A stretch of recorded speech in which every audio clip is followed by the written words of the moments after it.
Crime అనేది it's a fascinating thing for everybody. ఎందుకంటే మీరు పొద్దున్న టీవీలో న్యూస్ చూసినా సరే, పేపర్ చదివినా సరే, మ్యాక్సిమం 80% క్రైమ్ న్యూస్ కవర్ చేస్తారు. ఇవాళ మొత్తం వెబ్ సిరీస్లో the most famous is Narcos, which is do with gangsters and underworld. Okay, so ఇన్హెరెంట్గా మనకున్న బోరింగ్ లైఫ్స్ నుంచి we are always attracted to study and understand or relish such people. So the attraction towards violent people, including Mahabharatam. See, Mahabharatam also, they're not gods, no, they're power politics, and they use lot of violence and God, but Krishna ఏం చేశాడు? He was facilitating the war. అది మనుషులకు మంచి చేయడానికి ఏం చేయలేదు కదా కృష్ణుడు అక్కడ. మహాభారతం కాన్సెప్ట్ అని చెప్పి ధర్మ సంస్థాపనార్థాయ సంభవామి యుగే యుగే. అదే బట్ ధర్మ సంస్థాపన రావడానికి ఫస్ట్ ఆఫ్ ఆల్ దేవుడే సృష్టించినప్పుడు కౌరవులు ఎందుకు సృష్టించడం? అసలు ముందు నుంచి పాండవులను పెట్టచ్చు కదా. పాండవుల్ని కౌరవుల్ని క్రియేట్ చేసి అంతమందిని చంపి వార్లు క్రియేట్ చేసి అంతమందిని దుఃఖంలో పెట్టేసి దాని తర్వాత ధర్మ సంస్థాపన ఏంటి? ఇంకా ముందే పెట్టచ్చు కదా. ముందే అసలు చెడ్డవాళ్ళు లేకుండా అదే కదా దేవుడికి అంత పవర్ ఉండేది. చెడ్డవాళ్ళు ఎందుకు సృష్టించారు అంటున్నాను. అంటే ఇలా జరిగితే ఇలా ఉంటాయి పర్యవసానాలని మనిషికి చెప్పడానికి ఈ యుగంలో చెప్పాల్సిన అవసరం ఉంది. ముందు నుంచి మంచి పేరు అయిపోయింది కదా పని. సో మీరైతే మహాభారతాన్ని కూడా జస్టిఫై చేయట్లేదు ఇక్కడ. Mahabharatam is just about power politics. Ramayanam can have a moral thing. తమ్ముడు అన్నని గౌరవించాలి, భార్యని ఇలా చూసుకోవాలి, పరిస్థితిని చూడకూడదు, ఇలాంటి కొన్ని మారల్ ఆస్పెక్ట్స్ అనేది రామాయణంలో ఉన్నాయి. I don't think Mahabharata is anything to that. Mahabharata అయితే so what are you trying to say? Mahabharata కూడా ఒక విధమైన Mahabharata is about power politics. So you see more like it is like an underworld. అంటే అండర్వరల్డ్ అంటే ఏంటి మీరు చెప్పేది? ఇప్పుడు ఆ టైంలో ఫ్యూడల్ వ్యవస్థలో రాజులు ఉన్నప్పుడు డిక్టేటర్షిప్స్, అది ఎవరికి బలం ఉంటే వాడే గెలుస్తాడు. సేమ్ థింగ్ క్రైమ్ ఆర్గనైజేషన్లో కూడా బలం plays a big role in that. It's about violent physical power. మీరు సివిలైజ్ సొసైటీ వచ్చినప్పుడు లాస్ ఉంటాయి, రూల్స్ ఉంటాయి, వాటి బట్టి నడుస్తాం. కాబట్టి ఏ ఒక్క వ్యక్తికి అంత పవర్ ఉండకూడదు అనే దాంట్లో ఒక ప్యారలల్ సిస్టమ్స్ వస్తాయి. అప్పుడు under world main thing. Mahabharatam టైంలో ఫ్యూడల్ టైం, మహాభారతం అని ఒకటే అంటలేదు. రాజుల టైంలో బలం ఉన్నోడిదే రాజ్యం అన్నదానికి ఒక క్రిమినల్ ఆర్గనైజేషన్కి ఏమీ డిఫరెన్స్ లేదు. సో మొత్తం మీద వర్మ గారు ఈ సినిమా కాస్టింగ్లో కానీ కీలకమైన పాత్రధారుల్లో మీరు ఏమన్నా ప్రత్యేకమైన బాడీ లాంగ్వేజ్ ఇవన్నీ స్టడీ చేయడానికి మీ రీసెర్చ్ కానీ ఎక్కడి నుంచి దొరికింది? బికాస్ దావుద్ ఇబ్రాహీంకి సంబంధించి ఒకటో రెండో ఫోటోలు తప్ప ప్రపంచం ఆయన చూడలేదు సార్. అండ్ ఇంకొక సూట్ సరే, ఇది అయ్యాక రెండో సూటి ప్రశ్న. సో మీరు ఎక్కడి నుంచి చేశారు ఈ రీసెర్చ్ అంతా కూడా to make people believe that this is perhaps what Dawood Ibrahim look like? See anybody, ఒక మనిషి ఫర్ ఎగ్జాంపుల్ నేను I did on Veerappan, you know, నేను సినిమా తీసే టైంకి వీరప్పన్ పోయి ఆల్రెడీ 10 ఏళ్ళు అయిపోయాయి ఆర్ మోర్. సో ఏది మీరు చేసినా in the research most authentic sources మీకు సాధ్యమైనంత వరకు. ఇప్పుడు నిజం అనేది బిలీవబుల్గా ఉండాలి. నిజం అనేది ఎవరికి తెలియదు ఎప్పటికీ, ఎందుకంటే మీరు ఆ టైంలో మీరు లేరు, అది చేసినప్పుడు మీరు లేరు. అలాంటప్పుడు మీరు రిపోర్ట్ చేసిన, ఒక కథ రాసిన, ఒక కాలం రాసిన, సినిమా తీసిన, the way your piecing it together it should sound truthful, you know. So ఇప్పుడు నేను సపోజ్ 5 అడిగినాను అనుకోండి దావూద్ ఇబ్రాహీం గురించి, 5 వర్షన్స్ చెప్తున్నారు. అతను ఎలాంటి అతను ఒక 3 చెప్పండి మాకు. అంటే ఒకడేమో అసలు నాకు అది చాలా పిరికోడు అండి, మీడియా చేసింది, అసలు అడిగి ఏమీ లేదు అని చెప్పాడు ఒకడు. ఇంకోడు అంత తెలివైనడు అసలు ప్రపంచంలో ఉన్నాడు అని చెప్పాడు ఒకడు. ఇంకోడేమో అసలు తన చేతికి మట్టకుండా చేస్తాడు, అసలు చాలా పెద్ద మ్యానిపులేటర్ అని చెప్పాడు. ఇంకోడెవడో అసలు అంత దావూద్ ఇబ్రాహీం పేరు మీద చేశారని వేరే వాళ్ళు, అతను ఏదో అమాయకుడు అని చెప్పాడు. ఇంకోడేమో అసలు అంతకన్నా డేంజరస్ మనిషి అసలు ప్రపంచంలో అని చెప్పాడు. సో ఈ 5 వేరే పాయింట్స్. నా పాయింట్ ఏంటంటే అతను ఈ 5 కాకపోవచ్చు, 5 కూడా అవ్వచ్చు. ఏది డిపెండింగ్ ఆన్ ద టైం, ఎవరు ఏ పరిస్థితుల్లో కలిశారు, ఎప్పుడు కలిశారు అన్న దాని మీద మనకి మనుషుల మీద ఇంప్రెషన్స్ ఫామ్ అవుతాయి. అవును, కరెక్ట్. మీరు క్యారెక్టరైజేషన్ ఇస్తున్నప్పుడు ఎవరేం చెప్పినా కూడా దావూద్ ఇబ్రాహీం గొంతు సన్నగా ఉందనుకోండి, క్యా బేటా కైసా హే అని ఉందనుకోండి, ఒక పెద్ద గ్యాంగ్స్టర్ని మీరు అలా చూపించలేరు, గంభీరంగా చూపించాలి. ఒకలాంటి ఒక లుక్, ఒక విధమైన ఏం చెప్పాలి, ఒక హీరోయిక్ ఇది కల్పించక తప్పదు. ఎందుకంటే మనకు తెలిసిన దావుద్ ఇబ్రహీం ఆయన చాలా గ్లామరస్ పార్టీ లవింగ్ పర్సన్ అని రకరకాల విషయాలు తెలుస్తుంటాయి. సో ఇవన్నీ ఎలా మీరు సమకూర్చారని? అది సిద్ధం చేయి. అప్పుడు మీరు మాట్లాడుతున్నప్పుడు ఎవరితో అయితే మీరు మాట్లాడుతున్నారో వాళ్ళు చెప్పే డీటెయిల్స్ కొన్ని ఉంటాయి. ఆ డీటెయిల్స్ ఎవరు మామూలు వాళ్ళు ఎవరు చెప్పలేరు డైరెక్ట్గా. ఉదాహరణకి నేను ఈ అప్పా చాచాని ఈ సాబిర్ని చంపేసినప్పుడు ఫాదర్ ఎట్లా రియాక్ట్ అయ్యాను. ఫాదర్ హెడ్ కానిస్టేబుల్ చుప్చాప్ కొని బయటికి అయినా జస్ట్ రూమ్లో మూల కూర్చుని ఉండిపోయాలి. ఎందుకంటే దొంగరి ఏరియాలో జరుగుతూనే ఉంటాయి దాన్ని. ఇప్పుడు రూమ్లో మూల కూర్చుంటాం అనే డీటెయిల్ నాకు చాలా ఇంట్రెస్టింగ్ అనిపించింది. సెంటర్లో రూమ్ మధ్యలో కూర్చుంటానికి మూల కూర్చోటానికి ఏదో ఒక తేడా ఉంది అక్కడ. యూనో అంటే ఆల్మోస్ట్ ఎవరి దారిలోకి రాకుండా ఆయన ఒక్కరే కూర్చుని. ఓకే, సో ఆ పాయింట్ ఏంటంటే అప్పుడు చెప్పే విధానంలో ఇలాంటి డీటెయిల్స్ తోటి మనకి ఒక ఇది వస్తుంది. యూనో ఇప్పుడు వీరప్పన్ గురించి నాకు ఒక పోలీస్ ఆఫీసరు ముద్దుమల్లై ఫారెస్ట్లో ఎప్పుడు కలిసినప్పుడు చెప్పాడు, సరే వీరప్పను పులి మీద తిరుగుతూ ఉంటాడని చెప్పాడు. ఆ మాట చెప్పగానే మనకు ఫస్ట్ పోతుంది. ఎవరు అతను అక్కడ లోకల్ మనిషి పోలీస్ ఇన్స్పెక్టరు అయినా కూడా వీరప్పని పులి మీద తిరుగుతాడంటే అది ఒకవేళ నిజంగా తిరిగినా మనం నమ్మం. సో నిజం అనేది నమ్మబుల్గా ఉండాలి, అంతేగాని అది నిజం అని కాదు బేసిక్గా. దాని తర్వాత మీరు డాట్స్ కనెక్ట్ చేస్తారు. డాట్స్ కనెక్ట్ చేయటువంటి మీనింగ్ ఏంటంటే అంతకుముందు ఎప్పుడూ చెయ్యని వాడు సడన్గా ఇది ఎలా చేశాడు, దీనికి దానికి మధ్య ఏం జరిగింది అని ఒక వర్షన్ ఉండొచ్చు, ఏం జరిగి ఉంటుందని మీ ఇమాజినేషన్ ఉంటుంది. ఆ ఇమాజినేషన్ మీరు అవతలోళ్ళకి చెప్పినప్పుడు అవునేమో అని ఆడు అంటాడు ఒకసారి. ఎందుకంటే ఇప్పుడు నేను ఉన్నాను అనుకోండి, కొంతమంది నన్ను జీనియస్ అంటారు, కొంతమంది ఏమో పెచ్చోడు అంటారు, కొంతమంది అసలు ఏంటి ఏం మాడతాడు ఆడే వాగుతాడు ఏదో అంటారు. But the point is like ఇందాక నేను చెప్పినట్టు మనలో ప్రతి ఒక్కరికి అలా వేరే వేరే వర్షన్స్ ఉంటాయి. Right. So finally we will decide to believe one version and that will be your film is that will be the truth. Yeah. But ఇతర విషయాలు దావూద్ ఇబ్రహీం వ్యక్తిగత జీవితం గురించి మీరు వీరప్పన్కి ప్రేమ కథ పెట్టారు. ఇప్పుడు ఈ సినిమాలో కూడా అలాంటి ప్రేమాయణాలు with his family. Because Dawood is a very woman man and he had affairs with a lot of women and he had affairs. ఎక్కడో మధ్యలో రకరకాల పుకార్లు వచ్చేవి. బాలీవుడ్లో కూడా ఆయనకి చాలా రిలేషన్షిప్స్ అఫైర్స్ ఉన్నాయి. పుకార్లు ఏం కదా ఉన్నాయి. He actually was living with Mandakini, married Mandakini for nearly 10 years. Yeah. What was the last time we heard of Dawood Ibrahim in అంటే ఆయన జాడలు కానీ? We are hearing it now, right now. Yes. Because of the Sachin Vajay connection. Yes. So మరి ఈ టైంలో ఇంత సున్నితమైన ఈ విషయం మీద మీరు సినిమా తీస్తే మిమ్మల్ని దేశద్రోహి అని ఎవరన్నా అంటే ముద్ర వేస్తే మీరు ఒప్పుకుంటారా? అదే ఇప్పుడు ఫస్ట్ ఆఫ్ ఆల్ దేశంలో దావూద్ ఇబ్రాహిం ఏం చేశాడు అని ఎవరికి తెలియదు. ఫస్ట్ మనకు ఒక ఫ్యాషన్ అయిపోయింది మాట్లాడితే దావూద్ ఇబ్రాహిం అని చెప్పడం. మీరు చెప్తే నమ్మరు, Dawood Ibrahim most wanted criminal in India for last 30-40 years. Okay, actual ఉన్న కేసులు రెండే. What are the 2 cases? ఒకటేమో సమద్ ఖాన్ అని ఒక మర్డర్ జరిగింది. సమద్ ఖాన్ని 4-5 కలిసి చంపారు. దాంట్లో దావూద్ ఉన్నాడు అనేది ఒక ఎలిగేషన్ ఉంది ఒకటి. రెండోది 93 బ్లాస్ట్. 93 బ్లాస్ట్లో accuse number 1 Bombay police charge sheet ప్రకారం 13 years ట్రయల్ జరిగిన తర్వాత ఒక్క విట్నెస్ కానీ ఒక సర్కమ్స్టాన్షియల్ ఎవిడెన్స్ కానీ మటీరియల్ ఎవిడెన్స్ కానీ దొరకలేదు దావూద్ని లింక్ చేయడానికి. కానీ దావూద్ ఇంకా క్రిమినల్. ఎందుకు? అతను సమన్స్ ఆన్సర్ చేయలేదు కాబట్టి. సో ఇప్పుడు అతను వస్తే నేనే చేశాను అన్న ఒక ఎవిడెన్స్ ఉంది, కానీ ఇంకో కౌంటర్ ఎవిడెన్స్ అనేది ఇంపాసిబుల్ సృష్టించడం. సో ఒకవేళ తను వచ్చి లొంగిపోతే ఇమీడియట్ వదిలేసి వస్తుంది. ఓకే, వాళ్ళు ఏదో డీలే చేస్తారు ఇలాంటివన్నీ చేసి, బట్ తను రావాల్సిన అవసరం లేదు. సో బేసిక్గా మనం ఎంతసేపు తాగుదాం పెద్ద క్రిమినల్ ఏం చేసిండే ఎవరికి తెలియదు.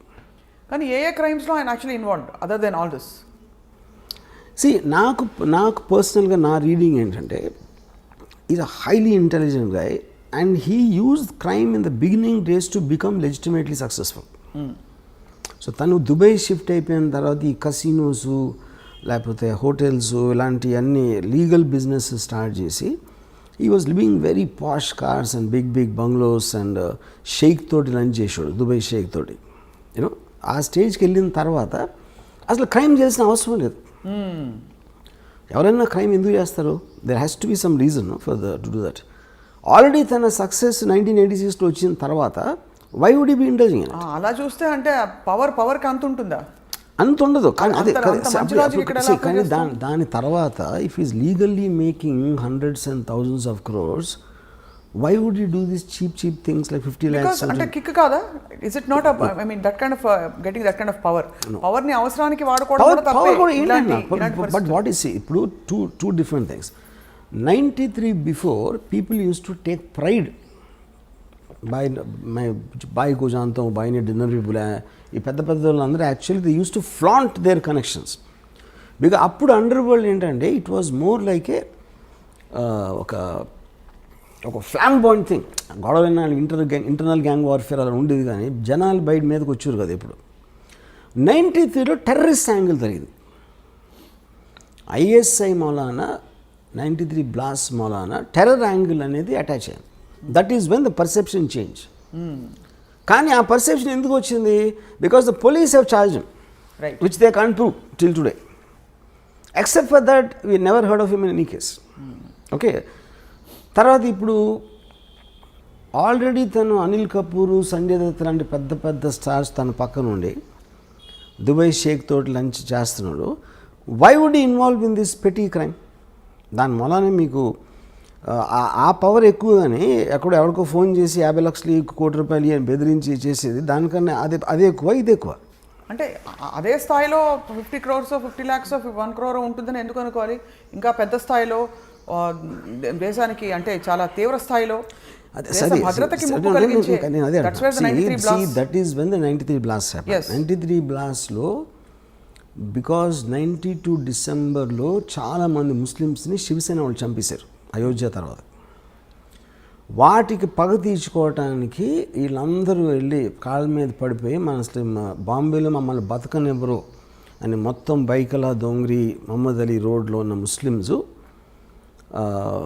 మాకున్న దైవం ఒక్కడవే అని చెప్తే ఆ ఎమోషన్లో పగ తీర్చుకోవటానికి ఈ సీరియల్ బ్లాస్ట్ చేసాడు అనేది జనరల్ బిలీఫ్. ఇది when the police. The first part of it is also general belief. ఇది ఇలా ఫలానా శివసేన వాళ్ళు చంపించారు, అది correct. That is recorded thing. That is recorded. But దానివల్ల ఇది చేయించారన్నది general belief. General belief including the Bombay police charge sheet. అరే ప్రతీకార చర్య. To take revenge on the killing of the Muslims in December is why he did the blast అనేది official charge sheet అది. So which means ఆయన scale of crime ఒక వ్యక్తిగత cause నుంచి ఒక సమూహానికి సంబంధించిన కాజ్గా పెరిగింది. అండ్ ఈ విషయంలో ఆల్సో కొంచెం దేశ పౌరులు, దేశ భద్రత, ఒక మతపరమైన చర్యగా కూడా మారింది. So he scale of operation has grown. So what is the guarantee? But see, నేను ఒక 2 things. What Dawood did is different. What the police are saying is different. What I believe is different. This kind of a person, I believe, will not do it to jeopardize his entire operations. ఎందుకంటే దాని మూలాన maximum నష్టం ఎవరికి వచ్చింది? దావూద్ ఇబ్రహీంకి వచ్చింది serial blast మూలాన. So you because completely cut off from the country. అందులో ఆయనకు వచ్చేదేం లేదు కానీ ఆయన కాబట్టి ఆయన చేయడంటారు. Because it's too smart and too selfish to indulgence this public charity. Even if it's triggered religiously. Because he's not a religious guy, first of all. He never went to a mosque. He never went to a mosque. How do you have evidence of that? But he never talked about God. All Muslims maximum God in front చేస్తారు కదా ఇప్పుడు. Dawood Ibrahim never spoke about God. So ఈ కాంటెక్స్లో వర్మ గారు, your mentioning Anil Kapoor, Sanjay Dutt వీళ్ళందరూ కూడా ఆయన సన్నిహితంగా ఉండేవారు. ఆ సాన్నిహిత్యం అసలు ఎలా ఏర్పడుతుంది అంటే ఒక గ్యాంగ్స్టర్ అని తెలిసే వెళ్తారా బాలీవుడ్ నటులు అంటే? ఎందుకంటే ఆ టైంలో అండర్ వరల్డ్ అనే వర్డ్ మనం ఇప్పుడు యూజ్ చేసిన కాంటెక్స్లో ఉండేది కదా అసలు. వాళ్ళందరూ పవర్ఫుల్ పీపుల్ అక్కడ. బడా ఆద్మీ బహుత్ ఏ అని ఒక హీరో లాగా చూసేవారు గ్యాంగ్స్టర్స్ని. వీళ్ళు హీరోలు అందరూ కూడా సిటీలో ఇప్పుడు for example Paritala Ravi very violent and dangerous గా అంటారు. మొత్తం మీకు అనంతపూర్ జిల్లాలో ఎందుకు అందరం ఎక్కించింది? అందుకే ఎక్కించింది. కానీ ఇక్కడ తేడా ఏమొస్తుందంటే వర్మ గారు, ప్రధానంగా ఒక అబ్స్కాండింగ్ ఇలాంటి క్రిమినల్కి ఒక పొలిటికల్ ఫేస్ ఉండే ఒక తీవ్రమైన వ్యక్తికి there a big difference. No difference. ఈ మనిషి అందుబాటులో ఉన్నారు, ఈ మనిషి తప్పించుకుని వెళ్తున్నాడు కాబట్టి ఎక్కడున్నాడో తెలియదు. ఈచ్ పర్సన్ తను ఉన్న పొజిషన్, తను ఉన్న సిచ్యువేషన్లో తనకు అనుగుణంగా అడ్వాంటేజ్ తీసుకుంటాడు. పరిటాల రవి అనే మనిషి అనంతపూర్లో ఉన్నాడు. అనంతపూర్లో ఏమేమి మనకు వర్కౌట్ అయితే వేరే ఉంటాయి. దుబాయ్లో దావుద్ ఇబ్రహీం అంటే తనకు వేరే వర్కౌట్ అవుతాయి. వీళ్ళకి ఉండే ఫ్యాసినేషన్ ఆయనకి ఫిల్మ్ స్టార్స్ పట్ల ఎందుకు ఉండేది ఫ్యాసినేషన్? దట్ ఇస్ వెరీ అది this because he deliberately wanted to give that colour to the gang. అంటే మనం వీధి రౌడీలాగా ఉండకూడదు, మనని రెస్పెక్ట్తో చూడాలి జనాలు. రెస్పెక్ట్తో ఎప్పుడు చూస్తారు? రెస్పెక్టబుల్ పీపుల్తో ఉన్నప్పుడు చూస్తారు. అందుకని పెద్ద పెద్ద పార్టీలు ఇచ్చి ఈ ఫిల్మ్ స్టార్స్ని, పొలిటికల్ లీడర్స్ని, క్రికెట్ ప్లేయర్స్ని ఇలా అందరినీ ఇన్వైట్ చేసేవాడు. సో వాళ్ళ పక్కన నుంచున్నాడు కాబట్టి తనకు కూడా ఒక లెజిటిమసీ వచ్చేస్తుంది, which is a planned purpose I did that. Right. And ఎవరెవరు అంటే వెళ్ళకపోయే క్వశ్చన్ ఉండదు. ఆయన దావుద్ ఇబ్రహీం పిలిచాక ఇంపాసిబుల్. యా, రాము అని చెప్పడానికి very big man calls you in a nice way not to do a crime. ఎందుకెళ్ళరు మీరు? అంటే ఎందుకు క్రిమినల్స్తో మనకు ఎందుకు అని అనుకోవాలి కదా. అది అంటే ఇప్పుడు క్రిమినల్స్ అంటే ఇప్పుడు పిక్ పాకెట్ క్రిమినలే, దావుద్ ఇబ్రహీం క్రిమినలే. కానీ తనకున్న ఇమేజు ఇప్పుడు ఎవ్రీబడి వాంట్స్ పవర్ఫుల్ ఫ్రెండ్స్. ఫలానా ఒకటి తెలిస్తే ఎప్పుడైనా మనకు పనికొస్తాడు. ఎప్పుడైనా మనం ఏం చేయట్లేదు, మనం క్రైమ్ చేయట్లా. రైట్. కానీ పవర్ఫుల్ పీపుల్ తెలియటంలో తప్పే ఉంది అని ఒక అట్రాక్షన్ అందరికీ ఉంటుంది. ఎప్పుడు అది పోయింది? 90th బ్లాస్ట్ తర్వాత పోయింది. Because that was murder of public innocent people. That was a terror incident. That is when everybody cut of their links with Dawood Ibrahim, which is the reason తను చాలా ఎఫెక్టెడ్ దానికి. అందుకే అలా ఎఫెక్ట్ అతను ముందే తెలుసు కాబట్టి అతను చేసి ఉండడని నా బిలీఫ్. మీ సినిమాలో ఈ ఆస్పెక్ట్స్ అన్ని అడ్రస్ అవుతారా, చేస్తారా అసలు? Of course. అంటే ద 93 బ్లాస్ట్ ఆల్సో ఇవన్నీ they are going to be part of everything. Yeah, yes. అంటే అది సీరియస్లో ఉండదు, సినిమాలో ఉండదు. సినిమాలో 1982 మధ్యలో ఉంటుంది స్టోరీ. సో ఎమర్జెన్స్ వరకు మీ సినిమా, ఆ తర్వాత జరిగిన కార్యకలాపాలు అన్ని సిరీస్, అవన్నీ సిరీస్లో ఉండబోతున్నాయి. So how are you going to, అంటే ఇప్పుడు ఎంత మీరు నార్కోస్ లాంటివి చూసినా ఇది ఒక రియల్ లైఫ్ సంఘటన, అందులో మన దేశానికి సంబంధించిన సంఘటన. సరే మీరు దేశభక్తి ఉందే లేదు అని చెప్పినా కూడా ఎక్కడో అక్కడ మీకు కొంచెం ఉంటుంది కదా, అంటే ఒక విధమైన concern. How are you going to justify making series? I am not telling first of all justifying that Dawood Ibrahim is good for the country or bad for the country. జరిగిన చూపెడతాను. Then it's up to the people.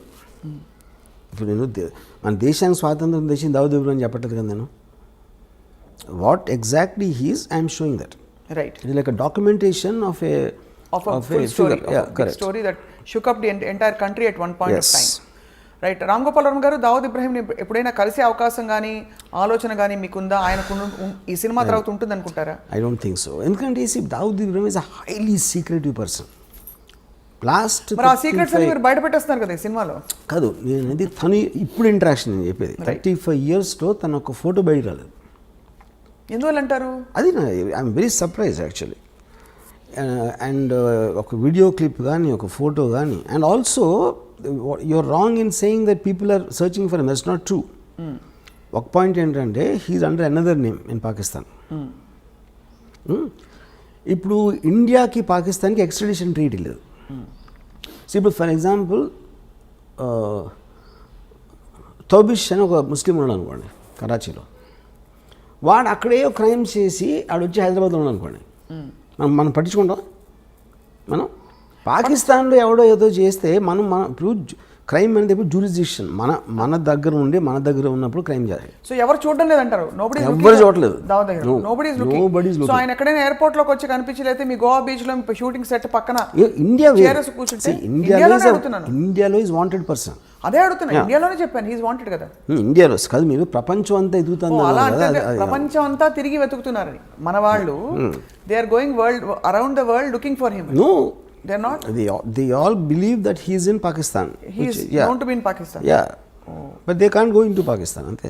Right. Which is why he is hiding there. But now he is actually in the form of your hero. మీ పాత్రగా ఇప్పుడు తెర ముందుకు వస్తుంది Dawood Ibrahim. So మీ పాత్రని ఇష్టపడతారా జనం? చూసి కష్టపెట్టుకుంటారా? See, anybody you see as a human being, you'll always tend to like him.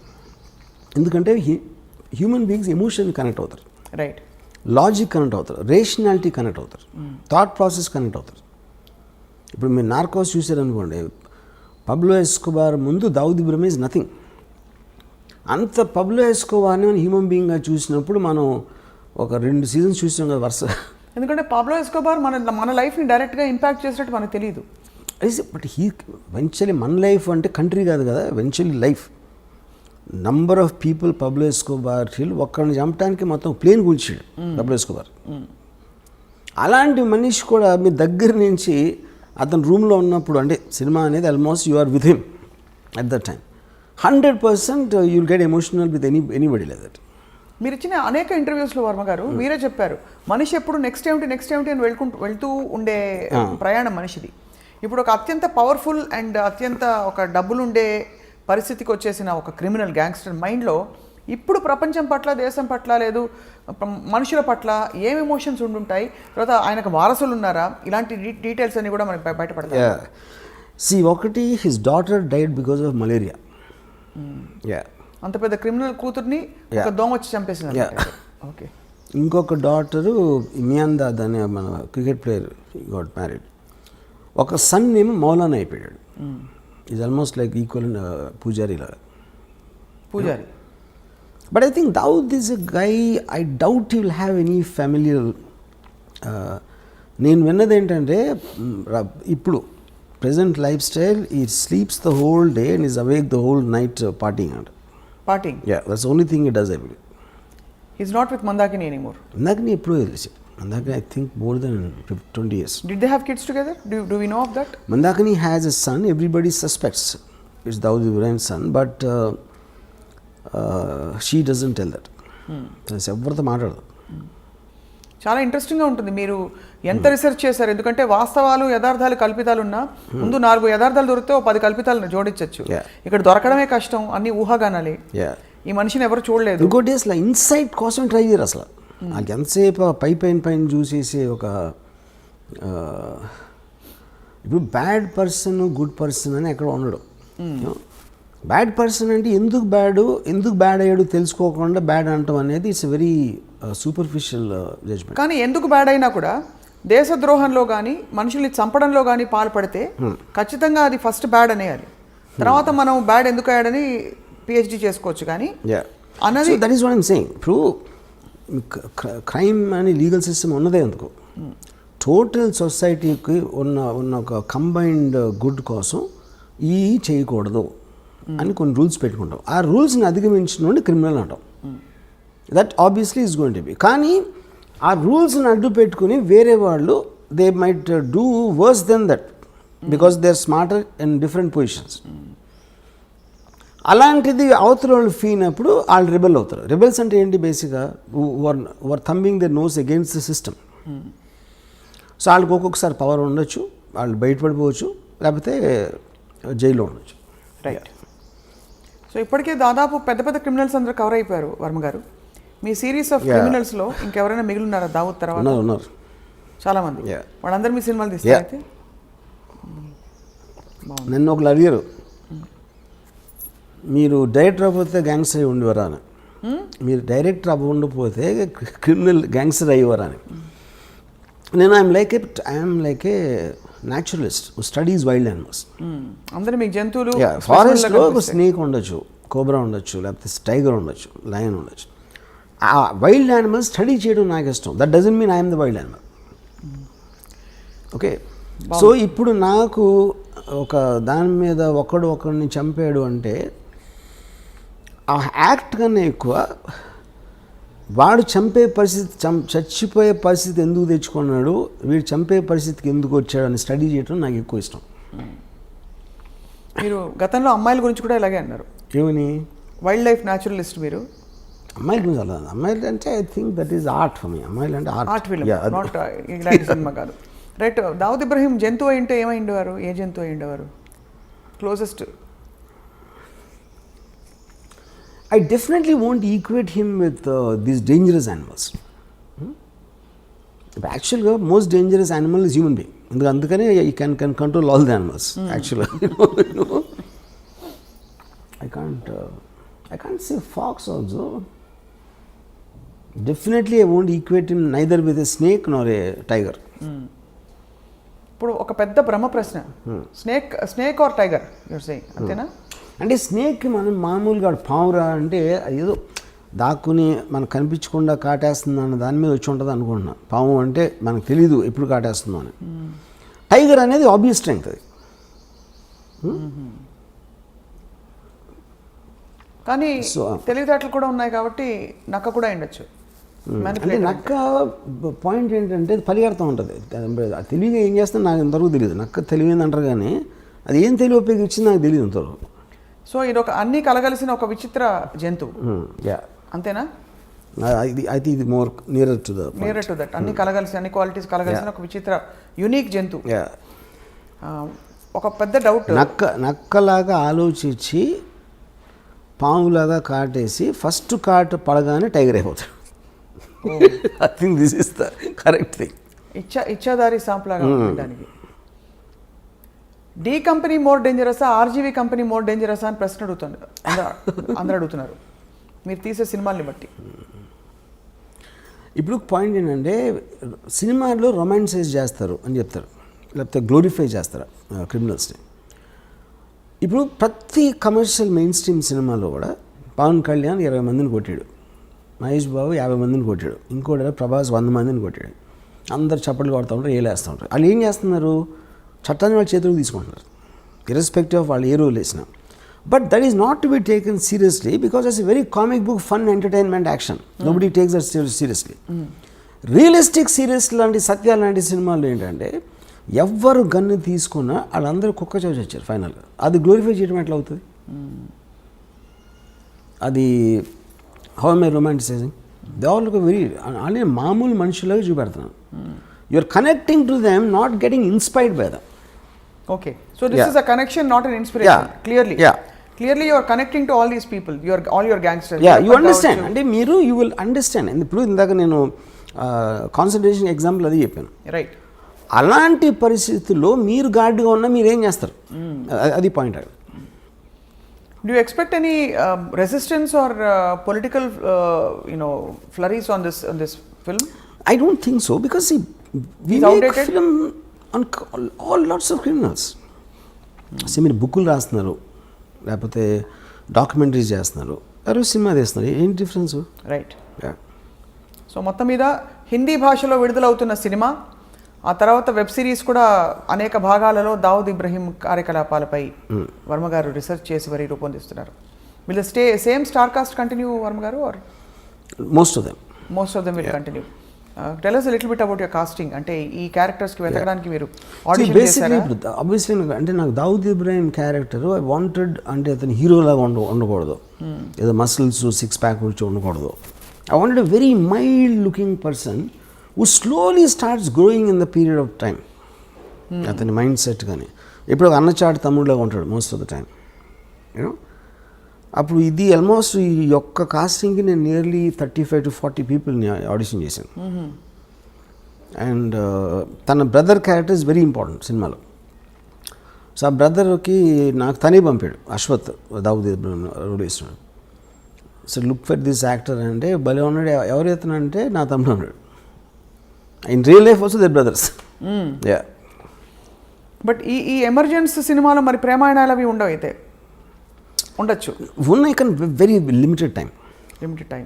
What is the focus? అంటే ultimately D company, the movie that is going to release, దాని ద్వారా ఏం చెప్పదలుచుకున్నారు మీరు to the world? What is the one story your narrating? I think ఇప్పుడు film అనేది primarily, ఇప్పుడు నేను శివ తీసినప్పుడు ఏం చెప్పదలుచుకోవాలా, సత్య తీసినప్పుడు ఏం చెప్పదలుచుకోవాలి, ఏ సినిమా అయినా it is something, story telling is to create an interesting feel to the listeners. ఇదే cinema it might be, it's completely fictional. ఇప్పుడు గాడ్ ఫాదర్ ఉంది, Godfather is based on Al Capone. Right. Al Capone ఎవరైతే నాకు తెలియదు, God father చూసినప్పుడు ఆ సినిమాగానే చూసాం. అమెరికాలో తెలుసు అల్ కపోన్ ఎవరు, you know. So this film might be seen by generation who never heard of Dawood Ibrahim. So they look at it like a story. So ఇప్పుడు మీరు స్టార్ట్ అయినప్పటి నుంచి మీకు ఒక క్యారెక్టర్స్తో జర్నీ చేస్తున్నారు. Whatever you feel will feel, అంతే. రైట్.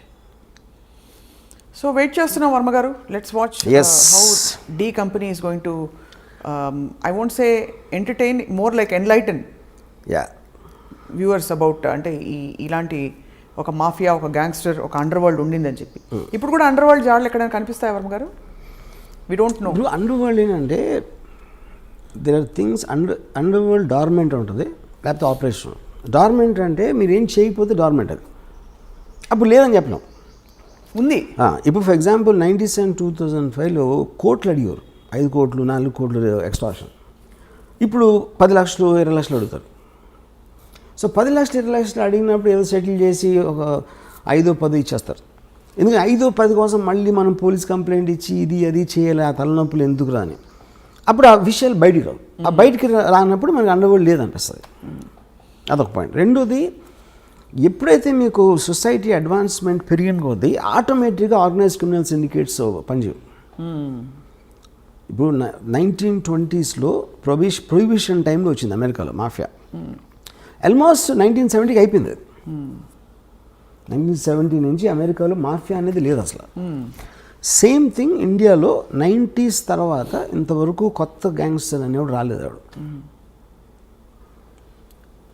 1995 ముందు వరకు వచ్చారు, కానీ 95 తర్వాత లాస్ట్ 20 yearsలో you not see anyone. But what is the reason? Police వ్యవస్థ ఇంకొంచెం పటిష్టమైన. yes of course 100%.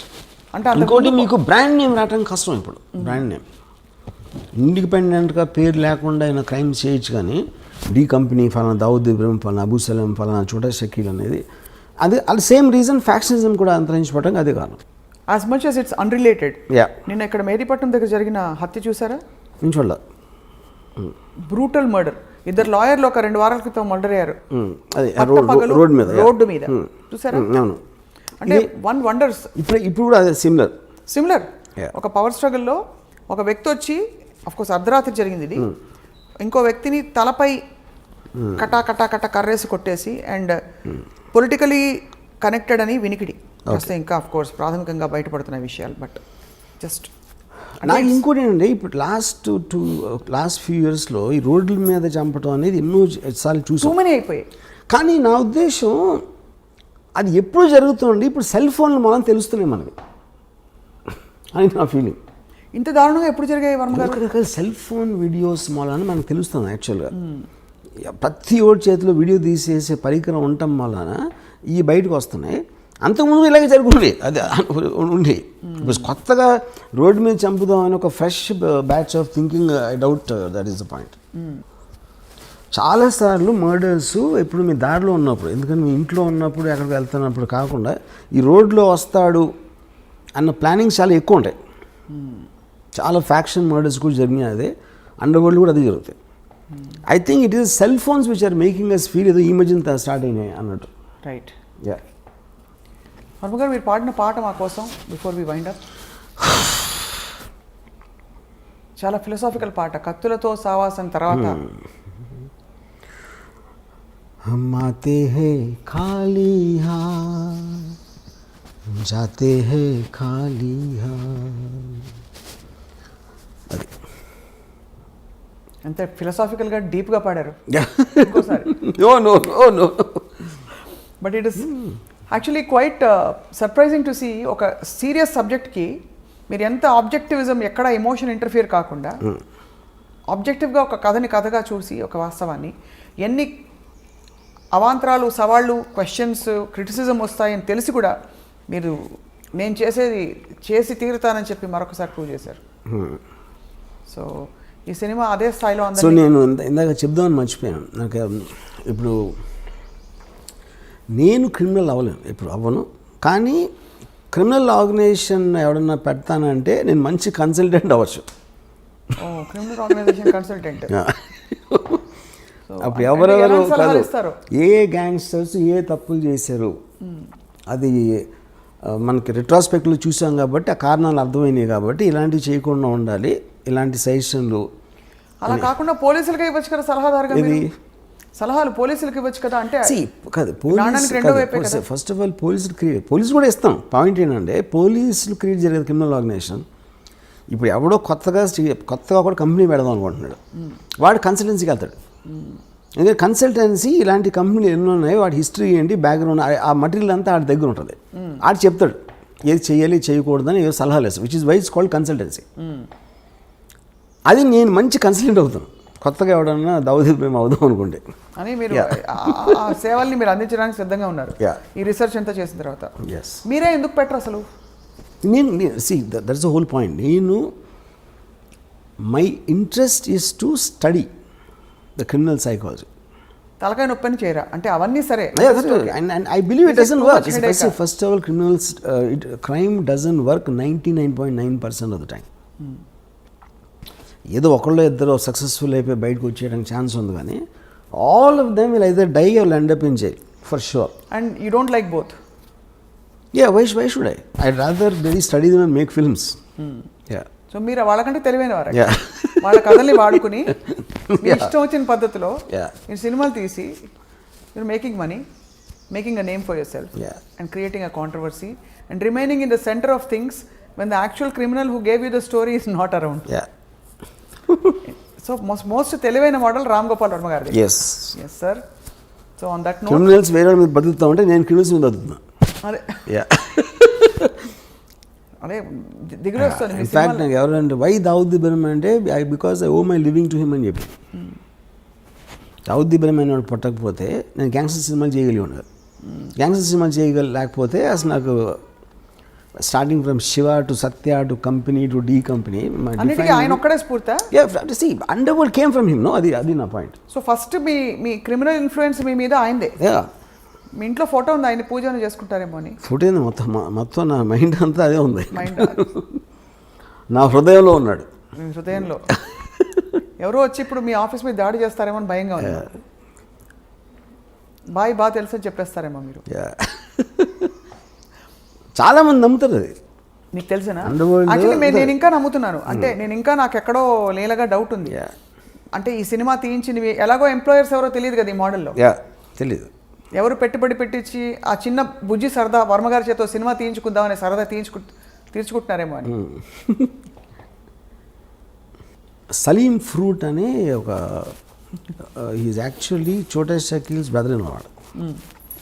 అతను కలిసాను బాంబేలో. నేను దావూద్ ఇబ్రాహిం గురించి మాట్లాడుతూ ఉంటే తన ఎక్స్ప్రెషన్ అదేంటి చూస్తున్నాడు. అంటే తనకి బాగా క్లోజ్. తనకు తెలిసిన మనిషి గురించి నేను వీడి దగ్గర వింటున్నాను అనేది మాట ఎక్స్ప్రెషన్. అంటే obviously has a different vision. అదే ఇప్పుడు యాజ్ ఎ ఫిల్మ్ మేకర్, ఇప్పుడు నేను ఒక చిన్న టైంలో ఒక మనిషి జీవిత కథని నేను ఇంత టైంలో చెప్పాలంటే ఆటోమేటిక్గా ఒక సినిమాటిక్ ఆస్పెక్ట్ ఉంటుంది. దావూద్ ఇబ్రాహిం ఎలా మాట్లాడతాడు, ఏం మాట్లాడతాడు ఒక చెప్తాను. అదే లైను తను ఎప్పుడు వినలేదు అనుకోండి, ఈ సలీం ఫ్రూట్ అనేవాడు ఆటోమేటిక్గా look it a very fake thing. ఇప్పుడు Dawood Ibrahim is not educated గా. ఇప్పుడు నేను చాలా ఫిలాసఫికల్గా మాట్లాడుతూ ఉంటే Dawood Ibrahim philosophy, for example నేను ఇవాళ ఒక ట్వీట్ పెట్టాను,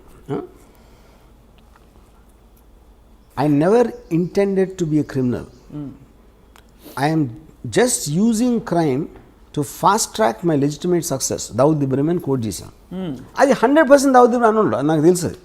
ఆయనకి ఇంగ్లీష్ వచ్చి ఉండదంతా ఎగ్జాక్ట్లీ ఫ్రేజ్ హిందీలో కూడా అని ఉన్నాడు. కానీ నేను అర్థం చేసుకునేది ఒక స్పిరిచువల్గా పెట్టిన. ఫర్ ఎగ్జాంపుల్ గాంధీ సినిమాలో గాంధీ అన్న ఏ డైలాగ్ కూడా తను ఎప్పుడు అనలేదు లైఫ్ టైంలో.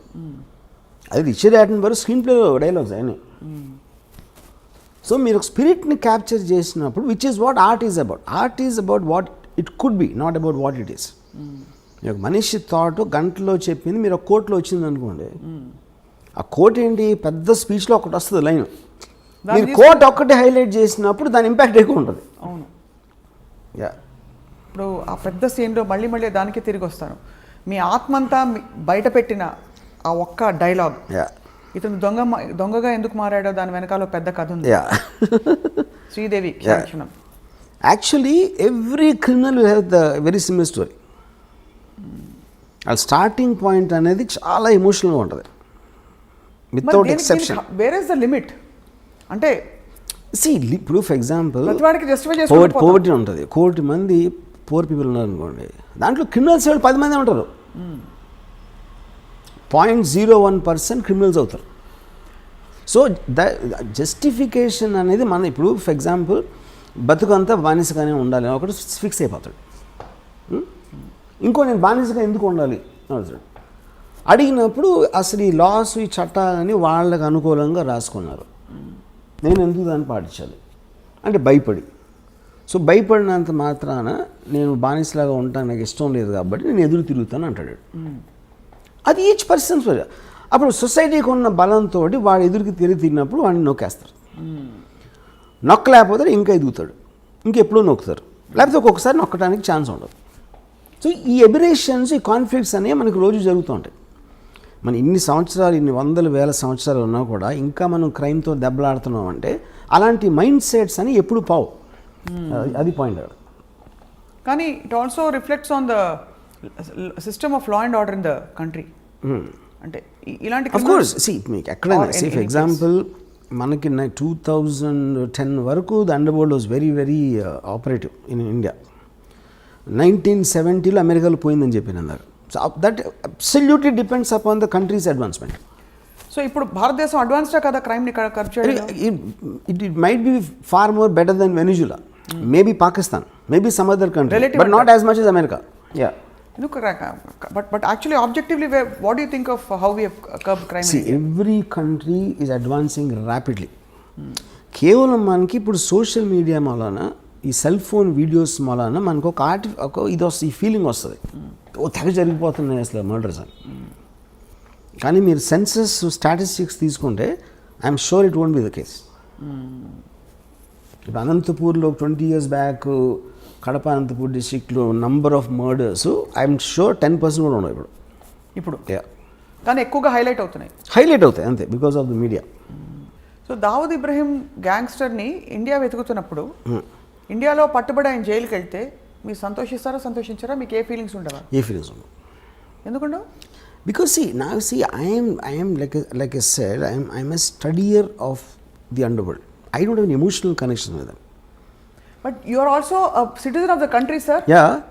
So you don't have any emotions for a man being caught? Yeah, because like I said, ఇందాక చెప్పాను కదా, ఒక మనిషి ఇంకొకరిని చంపే పరిస్థితి వీడికి ఎందుకు వచ్చింది, చచ్చిపోయేంత పరిస్థితి వాడికి ఎందుకు వచ్చింది, ఈ ఒక్కదాని మీద నాకు ఇంట్రెస్ట్ ఉంటుంది. Because I don't want to be judgmental on things which I did not experience myself. Are you judgmental about things at least you experienced? My experience అంటే మీ లైఫ్లో మీకు ఎప్పుడైనా భయాలు, ఏ మనిషి అయినా వాడు అది చేసినప్పుడు వాడికి ఒక కన్విక్షన్తో చేస్తాడు, యూనో. సో అలాంటప్పుడు నేను చేసినప్పుడు నేను క్రైమ్ అనుకున్నది. ఏ మనిషి కూడా క్రైమ్ చేస్తానని అనుకుని చేయడు.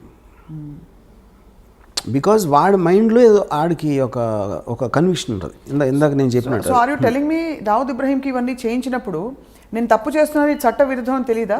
చట్ట విరుద్ధం వేరు. చట్ట విరుద్ధం అనేది వాళ్ళు ఎలా చూస్తారంటే, పోలీసులు మాకన్నా కరప్టు, పాలిటీషియన్స్ మాకన్నా కరప్టు, వాళ్ళు సిస్టమ్ని అడ్వాంటేజ్ తీసుకున్నప్పుడు నా చేతనతో నేను తీసుకుంటున్నాను అని ఆలోచిస్తారండి. See, they believe 90% of the people are idiots.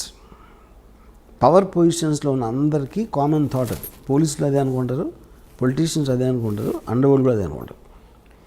So ఎవరికొన్న సిచ్యువేషన్లో ఎవరికొన్న పవర్లు మేము ఎలా తీసుకోవాలి, ఎలా బయటపడాలి అని ఒక్కటే ఆలోచిస్తారు. కానీ they will never think about themselves consciously doing something wrong. So you feel that Dawood Ibrahim never ever feels he has done something wrong? No. అంటే despite the fact that the whole country is looking for him. See, whole country is a very media. Whole country అంటే అది see అది సంబంధం లేని వాళ్ళు ఆలోచించడం అలా ఆలోచించరు. ఇప్పుడు మన ఇద్దరం ఉన్నాం, మనకి ఏంటి అండర్ వరల్డ్ ఏం కనెక్షను? ఇప్పుడు ఈ కెమెరామెన్కి ఏం connection? Then he never touched any part of our life. Okay, so they don't care about us. వాళ్ళు డైరెక్ట్గా ఇన్వాల్వ్ అయిన వాళ్ళు, అది పోలీస్ ఆఫీసర్లా, ఏదో బిజినెస్ మ్యానా, వీళ్ళ దాని మీద వాళ్ళ మనలాగే మీరు ఇంటికి వెళ్ళినప్పుడు మీ ఫ్యామిలీ, మీకు ఉన్న ఇమీడియట్ కలీగ్స్, వాళ్ళు తప్పిస్తే మిగతా ప్రపంచం, మిగతా హైదరాబాద్ సిటీకి మనకేం కనెక్షన్ అసలు? నిజంగా అంత డిటాచ్డ్గా, డిస్కనెక్టెడ్గా ఉంటారు. అందరూ ఉంటారు, వాళ్ళే కాదు. మనిషి అన్నవాడు ఎప్పుడు వాడి పరిధిలోంచి బయటికి వెళ్ళి వాళ్ళు ఏమనుకోండి, వాళ్ళ పరిధిలో ఉన్న వాళ్ళ గురించి ఆలోచిస్తాడు మ్యాక్సిమం, అది అప్పర్ లిమిట్. సో ఈ బిఫోర్ అంటే వైండ్ అప్ చేసే నేను ఒక చిన్న ఎగ్జాంపుల్ చెప్తాను. చెప్పండి. చోటా రాజాను ఒక మనిషి సౌత్య అని అతను బాగా ఒక అంటే ప్రాటజీ అన్నమాట, ఆల్మోస్ట్ తమ్ముడిలాగా చూసుకున్నాడు. చూసుకుని ఒక పర్టిక్యులర్ స్టేజ్లో దావుద్ ఇబ్రాహింకి చోటా రాజన్కి గొడవ వచ్చినప్పుడు ఈ సౌత్య అనేవాడు రాజాన్తో కలిసిపోయాడు. కలిసి చోటా రాజాని చంపడానికి ప్లాన్ చేసి ఆ ప్లాన్ ఏమో వర్కౌట్ అవ్వదు. చోటా రాజాని పారిపోయాడు. పారిపోయిన తర్వాత ఇదంతా దుబాయ్లో జరిగింది. దుబాయ్లో చోటా రాజాని కోపంతో వాడు నేను తీసుకొచ్చి ఆయన అంత పొజిషన్ వేస్తే నన్ను చంపడానికి ట్రై చేసి దావుద్ భాయ్తో చేతులు కలుపుతాడు, ఆయన చంపి తీరాలని. పక్కన వాళ్ళందరూ ఇంపాసిబుల్, అది దుబాయ్లో ఉన్నాడు, మీరు దుబాయ్లోనే మర్డర్ అనేది ఎప్పుడు జరగలేదు. అంటే వీడు ఏం చేశాడంటే ఒక బాంబే నుంచి 4 తెప్పించి హిట్మెన్ దుబాయ్లో చేయలేదు ఎప్పుడు, కానీ ఎప్పుడు చేయనంత మాత్రాన ఫస్ట్ టైం దేనికన్నా ఫస్ట్ టైం ఉంటుంది. దావుద్ భాయ్కి పవర్ ఉంటే నాకు ఉన్నాయి కాంటాక్ట్స్ దుబాయ్లో. నేను మొత్తం అన్ని అరేంజ్ చేస్తాను. మీరు వెళ్ళి హాలిడే లాగా వెళ్ళండి దుబాయ్, అక్కడ నా వాళ్ళు వచ్చి సౌత్యాన్ని ఎలా చంపాలో వాళ్ళు ఎక్స్ప్లెయిన్ చేస్తారు. మీరు కన్విన్స్ అయితే చేయండి, చంపేసి మీరు తప్పించుకోగలుగుతామని కన్విన్స్ అయితే చేయండి నేను చూసిన ప్లాన్ తర్వాత. లేదా మీరు హాలిడే ఎంజాయ్ చేసుకుని వెళ్ళిపోండి. ఇప్పుడు ఇంత డబ్బులు ఇస్తున్నా ఆల్రెడీ, మీరు సక్సెస్ఫుల్ అయ్యారంటే దీనికి 10 ఇస్తాను. ఒకవేళ అక్కడికి వెళ్ళి మీరు కన్విన్స్ అవ్వకపోతే మీరు తప్పించుకోగలుగుతానని అప్పుడు మీరు హాలిడే ఎంజాయ్ చేసి వెళ్ళిపోండి, మళ్ళీ బాంబే వెళ్ళిపోండి. వీళ్ళు సరే వెళ్ళారు దుబాయ్ లేదు. అక్కడ చోటరాజు మనుషులు వచ్చి వాళ్ళకి 5 స్టార్ హోటల్ పెట్టి అంతా చేసి అక్కడి నుంచి ఒక సాయంత్రం జిమ్, ఒక మాల్ ఉంది, మాల్లో బయట ఒక జిమ్ ఉంది. సౌత్య రోజు అక్కడికి వస్తాడు. వీళ్ళు కార్లో కూర్చొని చూశారు, అక్కడ లోపలికి వెళ్ళాడు. ఈ రాజన్ మనిషి తీసుకొచ్చి ఇక్కడి నుంచి మీరు ఈ కొంచెం ఇలా వెళ్ళి లెఫ్ట్కి తిరిగితే ఒక రోడ్డు ఉంది, ఆ రోడ్డు ఇంకో 100 మీటర్స్ చివరికి వెళ్ళి రైట్కి తిరిగితే ఇక్కడ వ్యాన్ ఉంది, ఒక రెడ్ వ్యాన్ ఉంది. మీరు రేపు సాయంత్రం ఇక్కడ వెయిట్ చేసి సౌత్య రాగానే ఆయన షూట్ చేసి చంపేసి పరిగెత్తి లెఫ్ట్కి తిరిగి రైట్కి తిరిగి వ్యాన్లో కూర్చుంటారు. ఈ వ్యాను డైరెక్ట్గా పోర్టుకి తీసుకెళ్తుంది. పోర్టు దగ్గర కస్టమ్స్ వాళ్ళు అందరినీ ఆల్రెడీ సెట్ చేశాడు రాజన్ భాయ్. వాళ్ళు మిమ్మల్ని బోట్లో ఎక్కిస్తారు. ఆ బోటు యాట ఇండియాకి వచ్చేస్తుంది అని డీటెయిల్స్ అన్నీ చెప్పి ఆ రోజు రాత్రి ఆ కస్టమ్స్ వాళ్ళు వచ్చారు కలవడానికి. వచ్చి వాళ్ళందరూ డ్రింక్స్ తాగి ఆ కస్టమ్స్ ఆఫీసర్ ఏం చెప్పాడంటే ఈ బ్లూ గేట్ ఒకటి ఉంది మీ పోర్టులోకి వచ్చిన తర్వాత, ఆ బ్లూ గేట్ దగ్గర నేను ఉంటాను, నేను ఫ్రంట్ సీట్లో ఎక్కుతాను, యూనిఫామ్ నేను ఫ్రంట్ సీట్లో ఎక్కని ఎవడు నా వ్యాన్ ఆపడం, నేను డైరెక్ట్గా తీసుకెళ్ళి మిమ్మల్ని యాట ఎక్కిస్తాను అని చెప్పాడు. ఈ మొత్తం ఎలాబరేట్ డీటెయిల్ అన్నీ స్టడీ చేసి ఫైనల్గా కన్విన్స్ అయ్యాడు. కన్విన్స్ అయ్యి ఓకేనా. నెక్స్ట్ డే సాయంత్రం వచ్చాడు సౌత్య, కిందకి దిగి టపా షూట్ చేశారు. షూట్ చేసి పరిగెత్తారు, లెఫ్ట్ టర్న్ తిరిగారు, రైట్ టర్న్ తిరిగితే వ్యాన్ లేదు అక్కడ. వ్యాన్ లేదు, ఇవాళ ఇటు హెల్టర్ స్కెల్టర్ అయిపోతే ఈ లోపల దుబాయ్ పోలీసులు వచ్చి పడుకున్నారు. ఇంట్రాగేషన్లో నేను రాజన్ మనుషులు అని చెప్పారు, అది రాజన్ కావాల్సింది. Rajan never wanted them to be escaping. ఈ కస్టమ్స్ వాళ్ళు ఎవరంటే వాళ్ళు యాక్టర్లు, వాళ్ళు కస్టమ్స్ ఆఫీసర్లు కాదు. వాళ్ళు వచ్చి కస్టమ్ ఆఫీసర్ లాగా చేసి వీళ్ళకి నమ్మకం కలిగించడానికి అలా మాట్లాడి ఈ ఫోటోలన్నీ చూపించారు. My goodness. ఓకే, ఇప్పుడు ఎందుకు చేశాడు చోటరాజన్ ఇది? నన్ను మీరు చంపడానికి ట్రై చేసిన నా పొజిషన్లోకి వచ్చినోని దుబాయ్లో మీకు సెంటర్లో చంపానని అని డి కంపెనీకి మెసేజ్ పంపడానికి చేశాడు. అసలు మీరు ఓకే చెప్పేదండి. ఇది అయిపోయింది కదా. నెక్స్ట్ చోటరాజను వీళ్ళ ఫ్యామిలీస్కి ఫోన్ చేసి ఈ 4 గురిసేసి చేశారు దుబాయ్లో ఫస్ట్ మర్డర్ జరిగింది ఇదే దుబాయ్లో మొత్తం హిస్టరీలో. వీళ్ళ ఫ్యామిలీస్కి ఫోన్ చేసి నేను వాళ్ళకి అబద్ధం చెప్పిన మాట నిజం, ఎందుకంటే నాకు ఒక ప్రెస్టీజ్ క్వశ్చన్ వచ్చింది, నేను చేయాల్సిన అవసరం ఉంది, ఇలాంటి బిజినెస్లో ఎవరో ఒకరిని బలి ఇవ్వకపోతే మనం అనుకునేవి జరగవు. ఇప్పుడు వాళ్ళు మీకోసం మీ పిల్లలకి మీ ఫ్యామిలీస్కి ఎంత మీకు డబ్బు అవసరం అవుతుందో వాళ్ళు సంపాదించి దానికి 2 ఎంతలు నేను ఒక్క షాట్లో ఇస్తాను మీ నలుగురికి అని చెప్పి వాళ్ళు డబ్బు పంపించాడు.